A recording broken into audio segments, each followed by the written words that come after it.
Big suits of armor controlled by humans? Not really my thing. Shows like Gundam never grabbed me, and mech games I've played in the past never felt fun. I liked Power Rangers a little bit when I was a kid, but that was about it. So when I saw a mech game pop up on Steam, I wasn't excited and I almost skipped it. But instead, I pushed myself to give it a try, and I'm glad I did.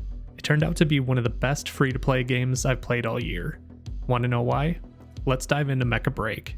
If you hate long tutorials, here's some good news. You don't need to do one. You can jump right into the match as soon as the game starts. But if you're like me and you need a little help first, don't worry. There is a tutorial that's about 25 minutes long. It gives you a little bit of story and teaches you how to move and how to fight with your mech. There are 2 more tutorials you complete, but I skipped those and just started playing. The fast start and no hand-holding approach, unless you want it, earns Mecha Break its first point. Playing with friends is easy, but also a little annoying. You have to add your friend using the Add Friends tab. Type in their name, hit Add Friend, and once they accept, you can go to their friends list and click Team Up to start playing together. There's a tab to invite your Steam friends. That sounds even more simple, right? You find your friend, click Invite to Play, and nothing happens. It just sends them a Steam message asking them to play the game, but when they click Play Now, it doesn't join your party. It literally just opens the game for them. That's why Mecha Break doesn't get a point in this area. If I'm inviting a friend to play, it's not so they can play the game alone, it's so they can play it with me. But moving on. One thing that surprised me was that the game started me in ranked mode. Normally I don't play ranked matches right away, but this time I stayed. It didn't feel like a regular ranked match where the super serious players are already in full try-hard mode. Instead, it felt like the players were actually around my skill level. That made it easier to learn without getting crushed. When a match starts, the game tells you what your goal is, shows you where to go, and gives you updates while you play. Because that kind of clarity is sometimes rare in modern games, Mecha Break absolutely deserves a point for this. There are 3 main modes in this game. The first one I tried was called Operation Verge. It's a 6v6 mode where you and your team have to complete different goals. There are 5 types of missions in this mode, so I'll go through them quickly. Eye of Mizra is where you grab launch keys from data terminals and bring them to the launch site. At the Crowd Sinkhole, you try to capture 3 points on the map. Palm Bay Harbor is a transport mission, but you can speed it up by capturing 3 signal stations. The Cape Blanc Observatory mission is where both teams race to destroy as many Corite extractors as they can. And lastly, there's Graceland Sky City. Here you need to take out the enemy team over 3 rounds. The next mode is Ace Arena. It's a 3v3 match where the first team to 8 kills wins. You can play it casually like I did, or you can go into ranked mode. The last one is called Operation Storm, which is a PvPvE extraction mode. With as much as there is going on with this game, I didn't hop into this mode, but basically it looks like you fight enemies, collect gear, and then try to escape with it. There are also a ton of different mechs to choose from in Mecha Break, but I'll get to that in just a bit. But in terms of the game's depth, this is another point for sure. Besides the game modes, there are also missions you can complete. The missions give you rewards like mission tokens and achievement points. Mission tokens reset at the end of each season, but you can use them in the Logistics tab to get new mech and other gear. Achievement points can help you unlock things like data entries, metal slots, and insignia slots. Achievement points can help you unlock things like data entries, metal slots, and insignia slots. There's also Corite, which is the premium currency, and another one called Matrix Credits, which you can spend in the Matrix Marketplace. Anyway, going back to the missions, what's cool is that they're tied to specific mechs. That means the game encourages you to try out different mechs instead of just sticking with one. You can stick with one if you want, but you'll earn more rewards by exploring what the others can do.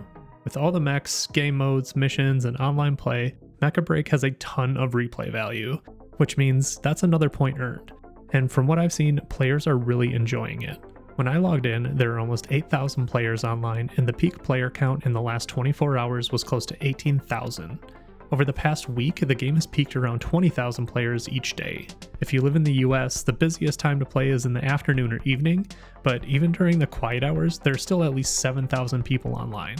No matter when you play, finding a match should be quick and easy, and the solid player base earns Mecha Break another point. One cool thing I noticed about the tutorial screen is that it tells you how long each tutorial will take. Each one says about 20 minutes, and that was pretty close. Mine took around 22 minutes. There was a bit of story and extra stuff after, but the tutorial time was pretty much spot on. I don't think I've ever seen a time estimate on a tutorial before. Usually you just jump in and hope it's not the most boring 30 or 60 minutes of your life, but this game does it right. Speaking of tutorials, there's also extra ones for different mechs. I didn't go through all of them, but they're there if you want to try them, and honestly I think that's awesome. With so many mechs in the game, this gives you the chance to test them out, see how they feel, and find your favorites. I might actually go back and give a few more a try. The movement in this game really surprised me, in a good way. I thought it would be hard to learn, but it's actually not bad at all. It might take a few minutes to get used to, but once you do, it's a lot of fun. Aiming feels easy even with how fast things move, and the mechs that I tried were really smooth and easy to control. Some mechs might not be built for speed, but the ones I played felt great. The graphics are also super impressive. I'm not just talking about cool textures or explosions, even though those look great too. The whole world feels alive and well designed. Even when I wandered near the edge of the map, the detail was amazing. I found a spot where boxes were moving around even though there was nothing else going on there. They didn't have to do that, but it made the game feel more immersive. And last but not least, custom rooms. I love when a game lets you make private matches with your friends. You can just mess around and have fun, and that's always a win in my book. With all of these awesome features, Mecha Break scores yet another point. The UI in this game is really confusing at first. It gets better once you learn it, but early on it's a bit of a mess.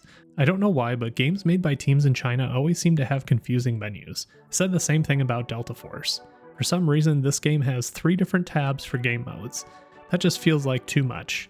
It'd be way easier if you could just pick your mode and choose ranked or casual all on one screen. Jumping through menus for no reason gets annoying fast. Picking a mech is also tricky. Each one has a huge list of stats. I don't think most casual players will care about all that info. Even for hardcore players, it feels like it would still be overwhelming. Honestly, if they didn't show all those numbers, I wonder if people would even notice. Now, once you're in a match, controlling a mech feels awesome, but it can be a little confusing at first.